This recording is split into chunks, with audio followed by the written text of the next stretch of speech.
نحمده ونصلي على رسوله الكريم أما بعد فأعوذ بالله من الشيطان الرجيم بسم الله الرحمن الرحيم إلا تنصروه فقد نصره الله إذ أخرجه الذين كفروا ثاني اثنين إذ هما في الغار إذ يقول لصاحبه لا تحزن إن الله معنا صدق الله العظيم.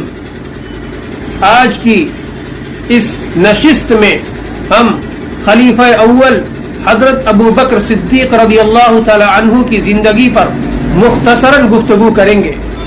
حضرت ابو بکر صدیق رضی اللہ تعالی عنہ کا نام عبداللہ ابن عثمان ہے. ان کی کنیت ابو بکر ہے اور ان کا لقب صدیق ہے اور عتیق ہے. صدیق لقب کے بارے میں حضرت علی ابن ابی طالب رضی اللہ تعالی عنہ قسم کھا کر کہتے تھے کہ اللہ تعالی نے حضرت ابو بکر صدیق کا نام صدیق یہ آسمان سے اتارا ہے. اور عتیق لقب کے بارے میں حضرت عائشہ صدیقہ رضی اللہ تعالی عنہا کہتی ہیں کہ نبی پاک صلی اللہ علیہ وسلم نے حضرت ابو بکر صدیق رضی اللہ تعالی عنہ کی طرف دیکھا اور فرمایا ھذا عتیق اللہ من النار، کہ انہیں اللہ تعالی نے آگ سے آزاد کر دیا ہے. عتیق کا ایک مطلب آزاد بھی ہوتا ہے. تو نبی پاک صلی اللہ علیہ وسلم نے ان کو عتیق کا لقب دیا کہ اللہ تعالی نے انہیں آگ سے نجات دے دی ہے. اور ایک روایت یہ بھی ہے کہ نبی پاک صلی اللہ علیہ وسلم نے ان کا لقب عتیق ان کی خوبصورتی کی وجہ سے رکھا کہ وہ بہت خوبصورت اور خوبرو تھے، لہذا نبی پاک صلی اللہ علیہ وسلم نے ان کا لقب عتیق رکھا. تو صدیق اور عتیق یہ دونوں لقب نبی پاک صلی اللہ علیہ وسلم کی طرف سے ان کو دیے ہوئے ہیں. زمانے جاہلیت میں بھی بڑے با اثر اور ذی رتبہ سمجھے جاتے تھے. کبھی بھی زمانے جاہلیت میں بھی شراب کو ہاتھ نہیں لگایا. مکے کے بڑے تاجر تھے، بڑے دولت مند تھے. اسلام لانے کے بعد اپنی دولت اسلام کے راستے میں خرچ کر دی. ان کی ہزار فضیلتوں میں سے ایک فضیلت یہ ہے کہ یہ مردوں میں سب سے پہلے اسلام قبول کرنے والے ہیں اور اپنے گھر میں سب سے پہلے ایک جگہ خاص نماز کے لیے بنائی، گویا کی مسجد بنائی جہاں وہ نماز پڑھتے تھے. قاضی اطہر مبارک پوری رحمۃ اللہ علیہ نے ان کی مسجد کو اسلام کی سب سے پہلی مسجد قرار دیا ہے. اسلام لانے کے بعد لوگوں کو اسلام کی دعوت دینے لگے اور طرح طرح کی مصیبتیں برداشت کی، اذیتیں جھیلیں. ایک مرتبہ گھر میں بیٹھے ہوئے تھے کہ کانوں میں آواز پڑی کہ ارے اپنے صاحب کی خبر لو. بس یہ تیزی سے گئے، مسجد حرام میں پہنچے تو دیکھا کہ نبی پاک صلی اللہ علیہ وسلم کو لوگ تکلیف پہنچا رہے ہیں. انہوں نے کہا اتقتلون رجلا ان یقول ربی اللہ، کیا تم ایک شخص کو صرف اس وجہ سے قتل کرنے کی کوشش کر رہے ہو کہ جو کہتا ہے کہ میرا رب اللہ ہے؟ بس لوگوں نے اللہ کے رسول صلی اللہ علیہ وسلم کو چھوڑ کر ان کو پکڑ لیا اور ان پر ٹوٹ پڑے اور ان کو بہت زد و کوب کیا، بہت مارا. حضرت اسماء رضی اللہ عنہا فرماتی ہے کہ اس وقت ان کے بال بڑے بڑے تھے، بال چوٹی نما تھے. جب یہ وہاں سے آئے ہیں تو لوگوں نے انہیں اس قدر تکلیف پہنچائی تھی اور انہیں اس قدر مارا تھا کہ یہ جس بال کو بھی پکڑتے تھے وہ بال ان کے ہاتھ میں آ جاتا تھا.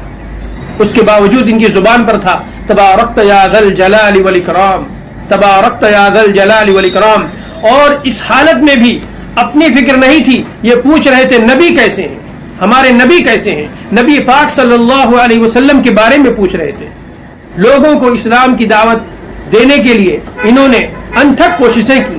ان کے ہاتھ پر ایک بڑی تعداد نے اسلام قبول کیا. 10 مبشرہ میں سے 5 ایسے لوگ ہیں جنہوں نے حضرت ابو بکر صدیق رضی اللہ تعالی عنہ کی محنتوں اور کوششوں کے نتیجے میں اسلام قبول کیا. ان کے ہاتھ پر وہ ایمان لے آئے، جن میں حضرت عثمان ابن عفان رضی اللہ تعالی عنہ، حضرت طلحہ رضی اللہ تعالی عنہ، حضرت زبیر رضی اللہ تعالی عنہ، حضرت سعد ابن ابی وقاص رضی اللہ تعالی عنہ اور حضرت عبد الرحمن ابن عوف رضی اللہ تعالی عنہ ہے.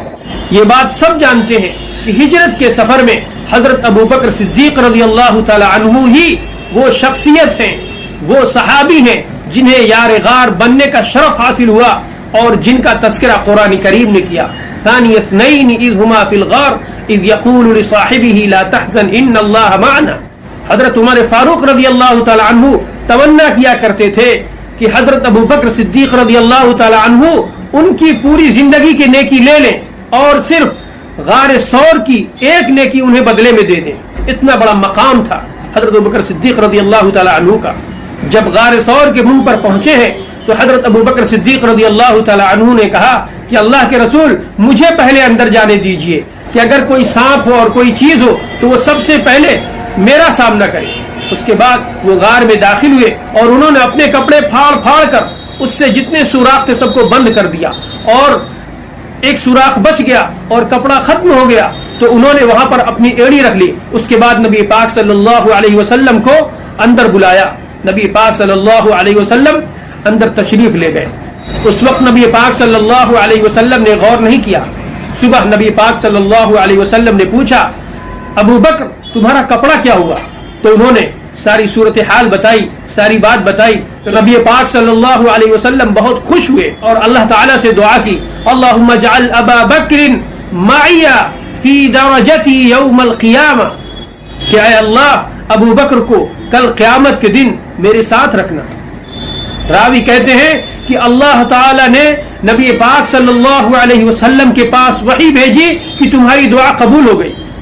نبی پاک صلی اللہ علیہ وسلم کو حضرت ابو بکر صدیق رضی اللہ تعالی عنہ سے اس درجے کا تعلق اور اس درجے کا انس تھا کہ حضرت امام زہری رحمۃ اللہ علیہ روایت کرتے ہیں کہ نبی پاک صلی اللہ علیہ وسلم نے ایک دن حضرت حسان ابن ثابت رضی اللہ تعالی عنہ سے, جو بہت بڑے شاعر تھے, صحابہ میں شاعری میں بڑا اعلیٰ مقام رکھتے ہیں, ان سے آپ نے پوچھا هل قلت شيئا في ابی بکر, کہ حسان تم نے ابو بکر صدیق کے بارے میں بھی کوئی شعر کہا ہے؟